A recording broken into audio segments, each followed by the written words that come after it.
महाराज दुर्वा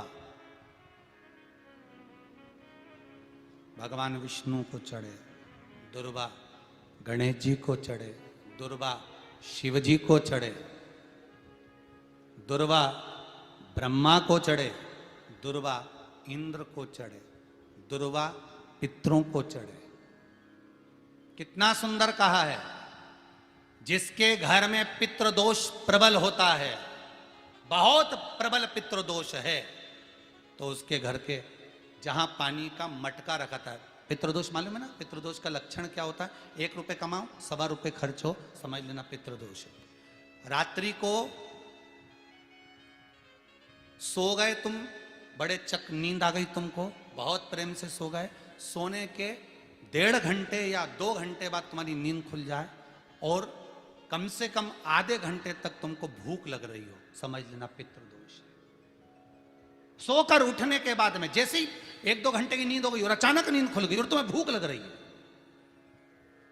भूख लग रही है, प्यास लग रही है बहुत तेज, अभी सोए हो, 1.5 घंटा ही हुआ, 2 घंटा ही हुआ, भूख लगने लगी, बहुत तेज भूख लग रही है, समझ लेना पितृदोष है। पितृ भूखे हैं, भोजन की याचना कर रहे हैं, भोजन की याचना। सोने के बाद तत्काल नींद खुले 2 घंटे के बाद भूख लगे, उसका भी एक समय बताया है महाराज ब्रह्मवर्ता पुराण के अंतर्गत कि रात्रि को सोने के बाद में 1 घंटे की नींद हो जाए और उसके बाद में 2 घंटे के अंदर वापिस नींद खुल जाए और भूख लगने लगे तो समझ लो पितृ भूखे हैं, भोजन मांग रहे हैं, अन्न मांग रहे हैं, पितृदोष है।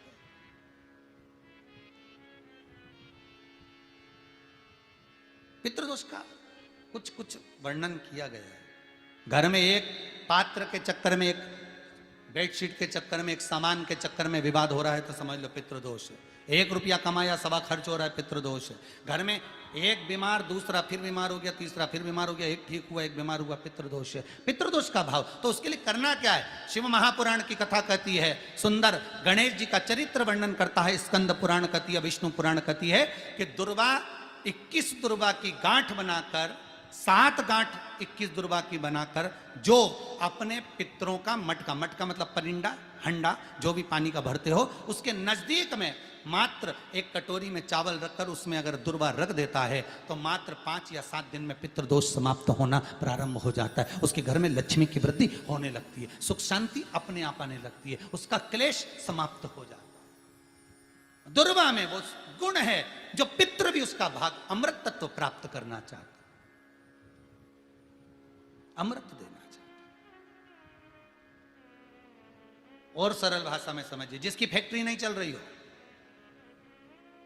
फैक्ट्री में बार बार कुछ तकलीफ आ रही हो, गाड़ियां नहीं चल रही हो, 4 व्हीलर गाड़ियां ले रखी हैं, कभी ट्रक गड़बड़ हो रहा है, कभी ट्रक में ये हो रहा है, कभी गाड़ी में ये हो रहा है, कभी बस में ये हो रहा है। बस एक काम करना है, दुर्वा का थोड़ा सा भाग लेकर पानी के लोटे में उसको डालकर 5 अक्षत के दाने उसको पटक कर उस गाड़ी के अंदर उस कलश को रख दो, बस आधे घंटे के लिए, और उस पानी को चक्के के चारों तरफ डालते डालते जाइए दुर्वा के साथ में, तकलीफ नहीं देगा। फैक्ट्री का भी यही प्रमाण है। दुर्वा में वो अमृत तत्व छुपा है जिसका सुख आनंद दे जाता है, आनंद।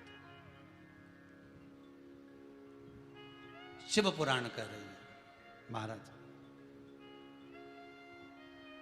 दुर्वा का एक नाम और है, उसका नाम है अमृत जन्मा। क्या नाम है? अमृत जन्मा। दुर्वा का एक नाम और है। मारवाड़ी लोग इसको ध्रुवी बोलते हैं, ध्रुव बोलते हैं। दुर्वा का वो सुख, शंकर भगवान गौ माता दूध की धार लगाती है, इसलिए दुर्वा का दूध से बड़ा मिलन है, बड़ा आनंद है, बड़ा सुख है।